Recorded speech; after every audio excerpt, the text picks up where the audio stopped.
Good morning and welcome to KidNuz, sponsored today by Bamboo Learning. I'm Tori. Today is Thursday, September 10th, 2020. And we begin with the biggest county in the U.S. dropping the hammer on Halloween. Official guidelines from the Los Angeles County's Health Department are out with the news its candy-loving residents have been dreading. Door-to-door trick-or-treating is out for this year, as is trunk-or-treating, that newish parking lot fad of decorating cars and filling up the trunk with sweets. Officials say these activities make it too hard to maintain social distancing. Also off the table, haunted houses, carnivals, and parties with anyone besides your family. For those looking forward to some ghoulish fun, various activities have been deemed safe, like car parades, drive-in movie nights, and, of course, online events. No word yet if other cities will follow suit.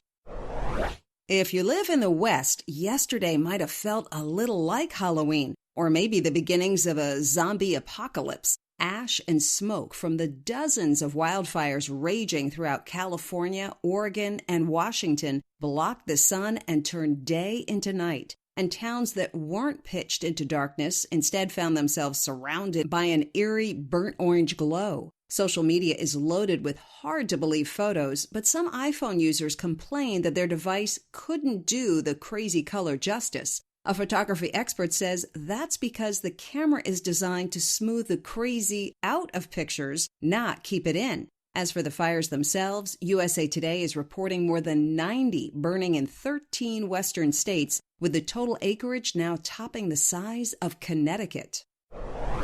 It just shows how tough moms are. Tennis great Serena Williams had nothing but props for her opponent and herself after her victory yesterday over Bulgarian Svetlana Pironkova at the U.S. Open quarterfinals. Williams and Pironkova are two of 9 moms who qualified for this year's tournament, 3 of whom went on to reach the quarterfinals. The stands at Arthur Ashe Stadium were empty due to COVID, but that didn't seem to lessen Williams' trademark intensity. Plus, her biggest fan, her 3-year-old daughter, Olympia, was there on the sidelines to cheer her on. Williams' come-from-behind finish now puts her just 2 wins away from a record 24 career Grand Slams. She'll face off against Victoria Azarenka from Belarus in the semifinals later today.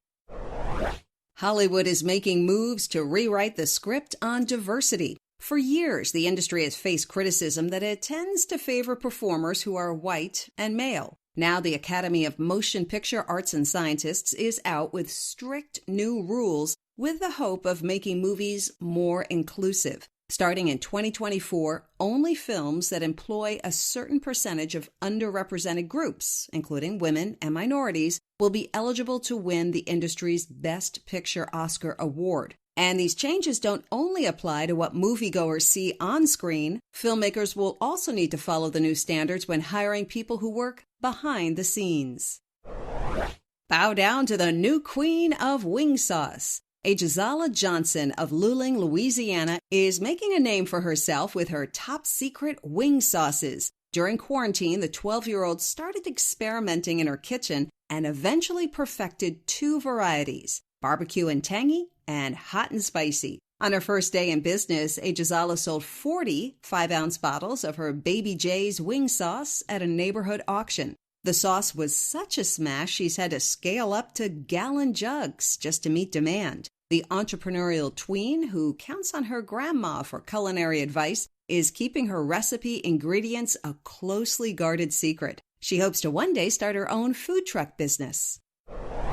And that's it for KidNuz. Now our KidNuz quiz. How is the film industry hoping to improve diversity?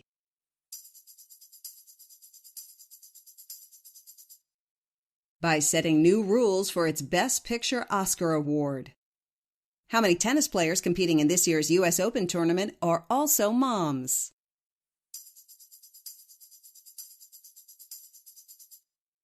Nine.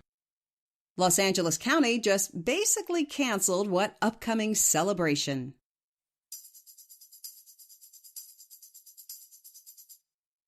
Trick-or-treating for this year's Halloween. How old is Louisiana's new queen of wing sauce?